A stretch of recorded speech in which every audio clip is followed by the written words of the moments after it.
John Frankenheimer was in good form when I spoke to him about Ronin and about some of the films, including The Manchurian Candidate, Seconds and 7 Days in May, which established his reputation at the forefront of American cinema in the 60s.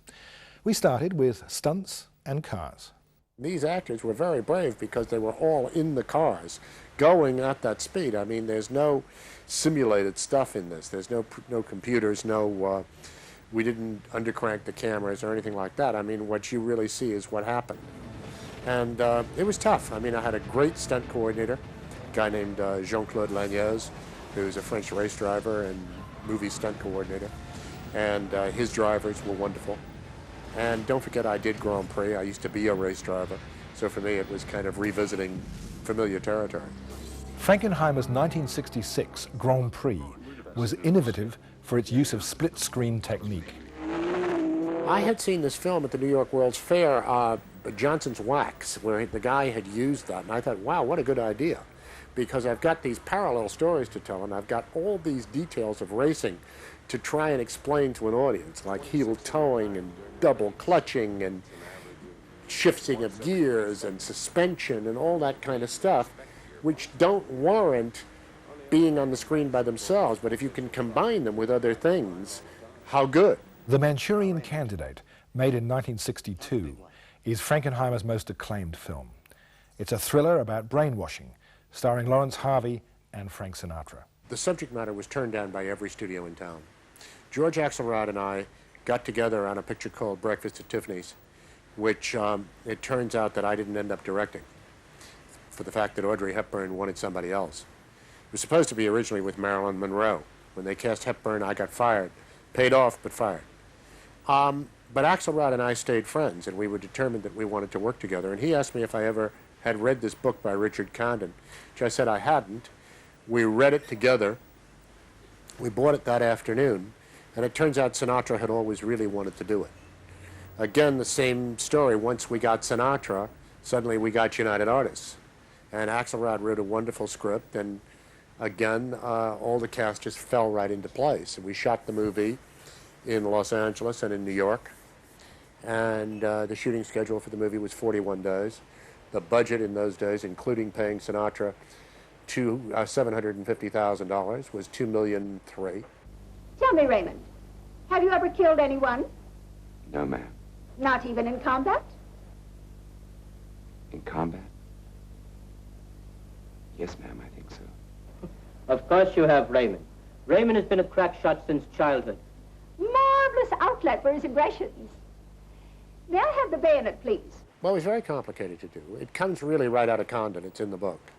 But what was complicated was really the time involved, because what we had to do was shoot about 6 versions of each scene. So then it became a question of editing after that. After we got by the first shot, the 360-degree shot, which was done by putting the stages of both sets on a railroad track, so that you started with the New Jersey hotel. As the camera started to pan around, obviously the sound was cut, and the actors jumped off the stage. The railroad track, there were grips on it that pushed the other set in. The actors jumped onto the other set, and as the camera came around, they were on the other set. So once we got that in the audience's mind, that this was a continuous thing, then we were free to cut everywhere. My dear girl, have you noticed that the human race is divided into 2 distinct and irreconcilable groups?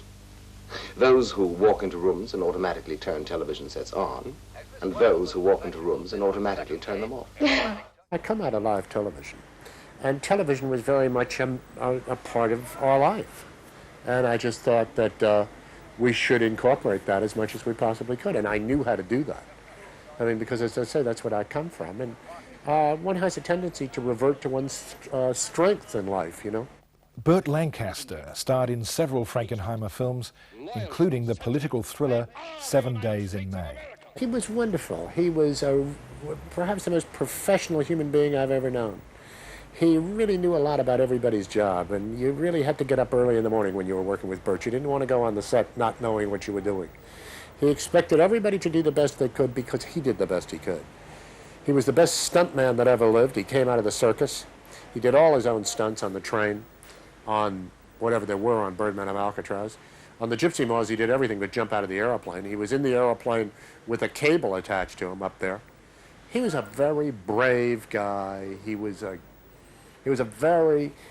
like he talked, David. Seconds, also made in 1966, is the story of a man who opts for a second chance in life via plastic surgery.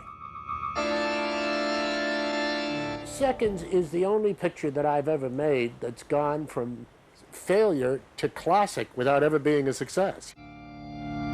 Jimmy was the best cameraman I've ever worked with. He was the only cameraman that I've ever worked with. Well, Claude Renoir in France, too. But the only guy I've ever worked with that really helped me as a director. He really understood the script.